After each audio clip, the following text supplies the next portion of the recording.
You hear the name Joseph Smith, and what comes to mind? Probably things like the American frontier, golden plates, a uniquely American faith. But what if the story you've always heard isn't the whole picture? We're about to dive into a very different take, all drawn from the book The Life and False Claims of Joseph Smith, which, well, it challenges the very foundation of the religion he started. So this is the big question, isn't it? Was he a prophet, actually speaking for God? Or was he a really clever, really charismatic fraud? According to the book we're breaking down today, everything about Mormonism hangs on the answer to that one question. So let's dig into the evidence it presents. All right, so how are we going to tackle a question that big? We're going to follow the roadmap laid out in our source material. First, we'll look at what Joseph Smith himself claimed. Then, we'll get into the physical evidence, or, the lack of it. After that, we'll look at the character of the man himself.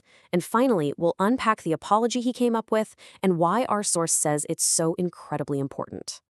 Most religions, they kind of evolve over centuries, with lots of different influences. But Mormonism is different.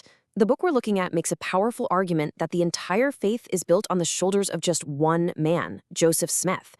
It's totally an all-or-nothing deal. If he's a true prophet, the religion is true. If he's not, well, the whole thing just collapses. So what's the official story? The one that launched a global religion? Well, it all starts with a teenage boy who says he had a vision of God the Father and Jesus Christ, who told him that all the other churches were wrong. Then, an angel named Moroni shows up, reveals some hidden golden plates, and boom, he translates them into the Book of Mormon. That is the bedrock, the foundational story of the Mormon faith. Okay, so that's the story. But a story is one thing, right? What about actual evidence? The book The Life and False Claims of Joseph Smith really hones in on the claims we can actually test, the tangible stuff. And this, right here, is where the story starts to run into some serious trouble. And this is where things get really interesting. So back in 1835, Joseph Smith gets a hold of some ancient Egyptian papyri. He doesn't just say, hey, these are old. No, he claims they were written by the biblical Abraham himself.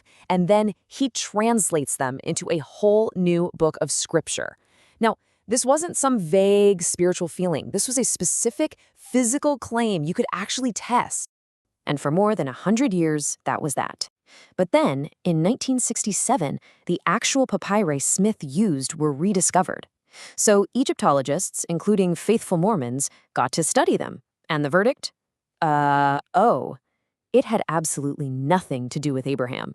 It was a common Egyptian funeral text, kind of like a guide for the dead, written more than 1,000 years after Abraham was even alive.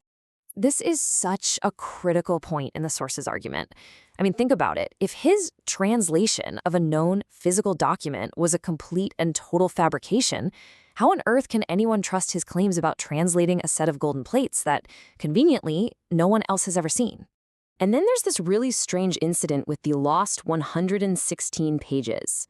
So the first big chunk of his manuscript disappears. This should have been the perfect chance to prove his divine gift, right? Just retranslate the plates.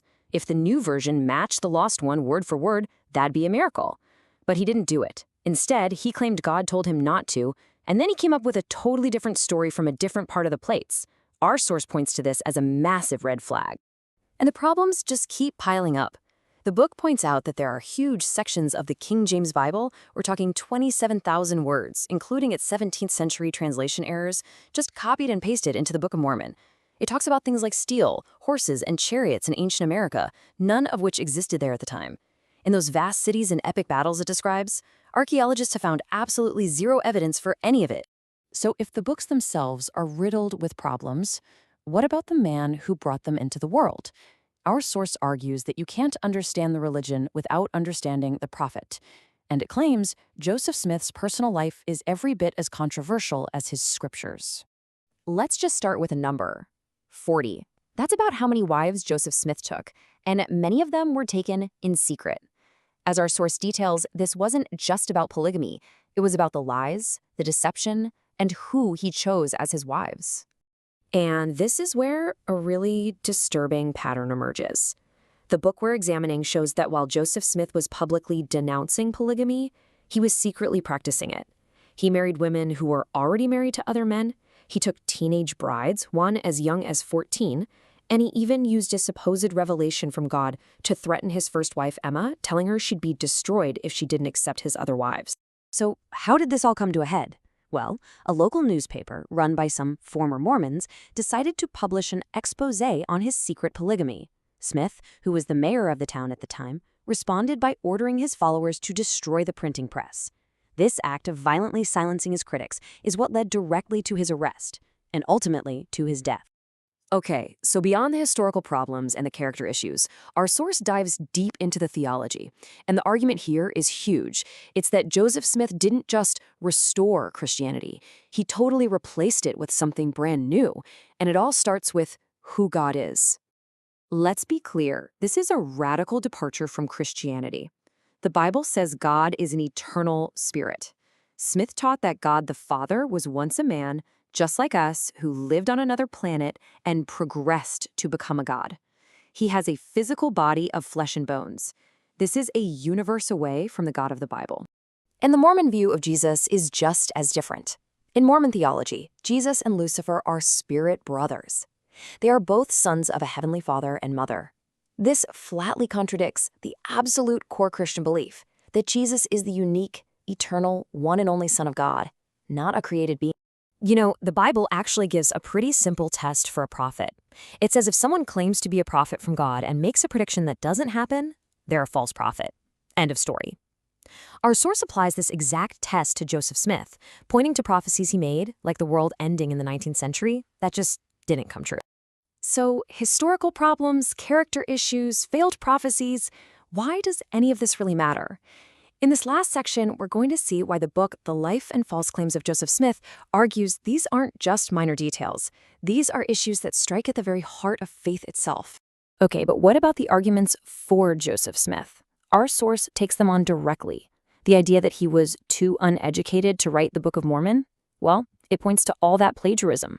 What about the witnesses who said they saw the golden plates? Many of them later admitted they only saw them with spiritual eyes, not their actual physical eyes. And that burning in the bosom, that feeling many Mormons have? The Bible itself warns us over and over that our feelings can be incredibly deceitful. Many people see Joseph Smith as a martyr who died peacefully for his faith. But the historical record, laid out in our source, tells a very, very different story. When a mob attacked the jail where he was being held, Smith had a smuggled pistol, and he fought back. He died in a gunfight after killing 2 of the men in the mob. The book argues this was not a peaceful martyrdom. It was a violent shootout. For the author of The Life and False Claims of Joseph Smith, this isn't some academic debate. The whole issue is framed by this incredibly stark warning from the Apostle Paul in the Bible. And the argument is simple. If Joseph Smith, or an angel like Moroni, preached a different gospel with a different God and a different Jesus, then it's not just another religion, it's a cursed one. And really, that's the bottom line. According to our source, Mormonism isn't a restoration of original Christianity. It's a total replacement. It gives you a different God, who was once a man, a different Jesus, who is Lucifer's brother, and a different path to salvation based on what you do, not on God's grace. It's not another branch on the Christian tree. It's a different tree altogether. So we end right back where we started. We've walked through the evidence and the arguments presented in the book, The Life and False Claims of Joseph Smith. And the question it leaves us with is one you have to answer for yourself. If the foundation of a building is rotten, can you really trust the building to stand?